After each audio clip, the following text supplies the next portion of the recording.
Hello बच्चों, so let's read the question. The question says an open container has net 10 gram mass of a radioactive material.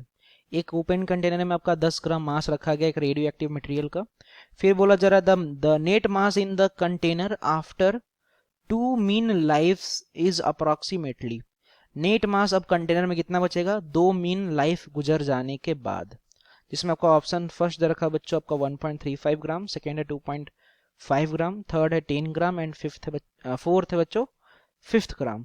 तो अगर अपन बात करें regarding the key concept to introduce the main concept of the problem, तो बच्चों अपन की concept में जो सबसे मेनली जो अपन जो रिलेशन का यूज करने जा रहे हैं वो आपका होगा नंबर ऑफ न्यूक्लियस लेफ्ट,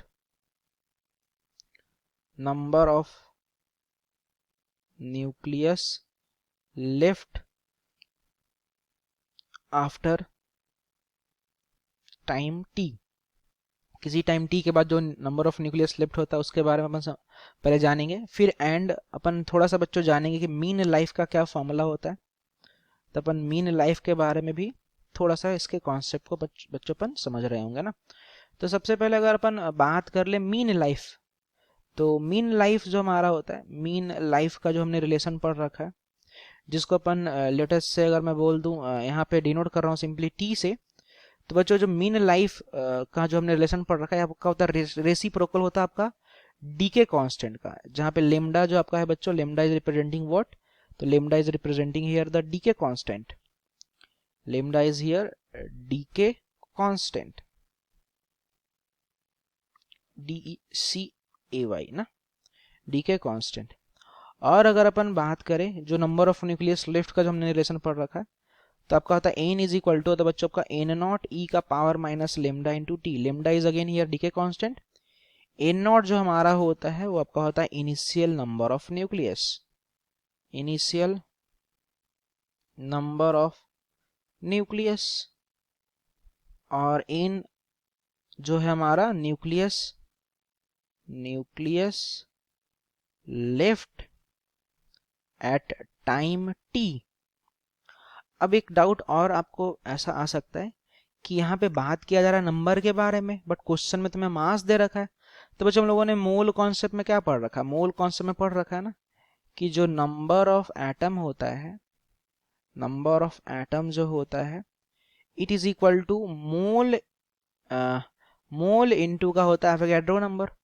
अब बच्चों मोल को तो आप लिख सकते हो ना mass upon molecular mass, mass upon molecular mass. और इनटू का अपन कर लेते हैं क्या, इनटू का अपन कर लेते हैं Na.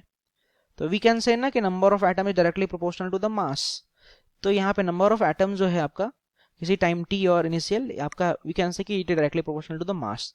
तो अपन इसको यहाँ पे मास से भी रिप्लेस कर सकते हैं. अब अपन फाइनली अपन ध्यान दे तो जो अमाउंट हमें निकालना है इसको मैं n बोल देता हूँ. इनिशियल जो आपका मास दे रखा है इन द क्वेश्चन आपका बच्चों दे रखा है 10 ग्राम के बराबर, e का पावर माइनस लेमडा को लेमडा छोड़ो, और क्वेश्चन में बोल रखा आपका आपसे बोल रखा है 2 मीन लाइफ.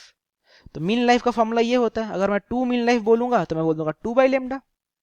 एक मीन लाइफ का मतलब होता है 1 अपॉन लेमडा, तो 2 मीन लाइफ मतलब 2 अपॉन लेमडा.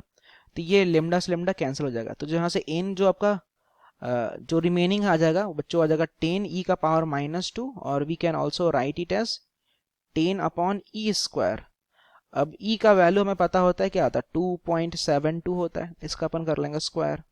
तो if you simplify this term, so after simplifying it will be equal to, जो रिमेनिंग हमारा बच जाएगा 1.35 ग्राम के बराबर बच जाएगा.